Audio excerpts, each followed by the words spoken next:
Joining us now are Victoria Green from G Squared Private Wealth and Eugene Profit from Profit Investments. Guys, welcome. I want to set the table on Goldman, then get on to the broader markets. Eugene, you say Goldman could benefit as we go through the year, the rest of the year, from investment banking activity rebounding. What do you want to hear from David Solomon that would give you confidence in whether they're well positioned for that in this market? Well, you've already seen it in their earnings that they have more dividend than any other investment bank, on the street, even though they're second largest.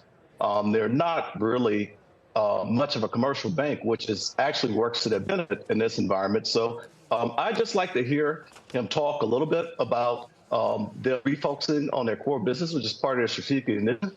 I'd like to know that the deals are going forward. Now, this is not a complete turnaround. I mean, their equity and private banking trading has done very well in the second quarter, and I think that this is very just in the financial sector at a 13 PE. Goldman's a very good name to hold under the circumstances. So, looking forward to his interview, but I think that the second quarter earnings actually set them up pretty well.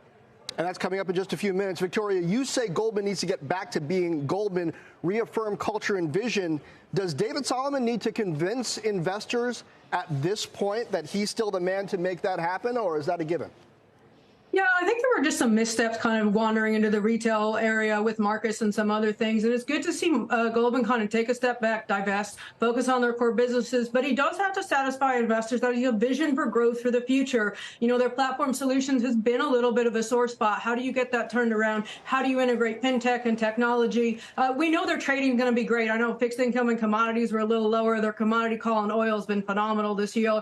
We hope to see that trading pick up. They obviously own the deal-making market. That'll probably tick back up. It looks like good indications of that. But they need to convince investors that core Goldman can still grow, be relevant, and have pathways forward without kind of meandering like they did the last few years, where they kind of went down a few too many partnerships that detracted from their core business. Yeah, Eugene, I mean, just looking at the financials more broadly, rates, Treasury yields, the climb back up we've seen there. I mean, historically, that's something that's been good for financials. But you take that, you measure it against a Fed tightening cycle that, yes, maybe over or close to over right now. We've seen it roil through the banking sector with a couple of regional bank failures earlier this year.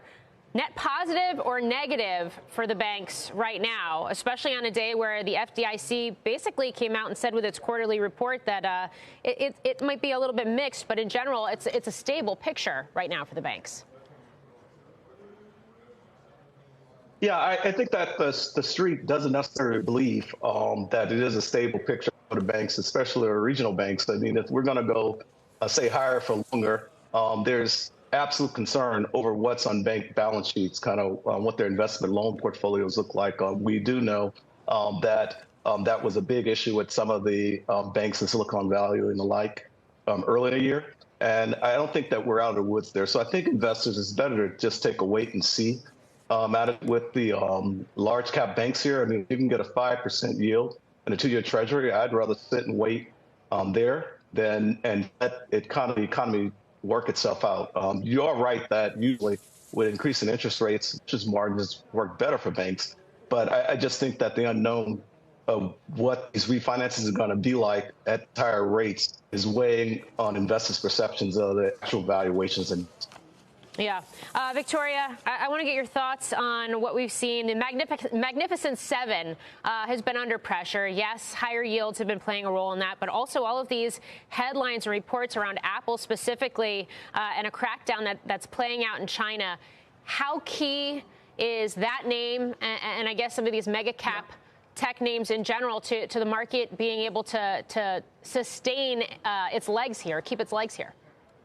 Sure. And if you look at it, Apple contributed about 20% of the total S&P 500 return, almost 16% on the NASDAQ. So it's very cap weighted. It's a huge position in the S&P 500, so you can't ignore it when it starts to roll over. And Apple may or may not have a China problem. It might be a little bit knee-jerky. There's a lot of thought that potentially all these sensitive government phones, they weren't using Apple products anyway. It's still a large market for them. And they also have a lot of production in China. And so I think it's a little bit how far how much further does this go? Is this China cracking down the beginning of it, or was this something in the works and this is a one and done? But if Apple and the mega caps aren't working, they're what led us and led this rally up. If they don't work, it's going to be extremely hard for the S&P specifically to rally as much. Now, equal weight or Dow or some other parts of the markets may start to work better, but if you've got Nvidia rolling over a little bit, Apple rolling over, I'm not saying this is the beginning of the end, fire sell everything. You just have to be cautious. Weak September seasonals and just some bad news out of China. And I think that's one thing investors can't miss. If the China growth engine isn't working and they've had lower imports the last 11 months and lower exports the last 4 months, can the world continue to grow? And I think that's a really valid question we should be asking ourselves right now.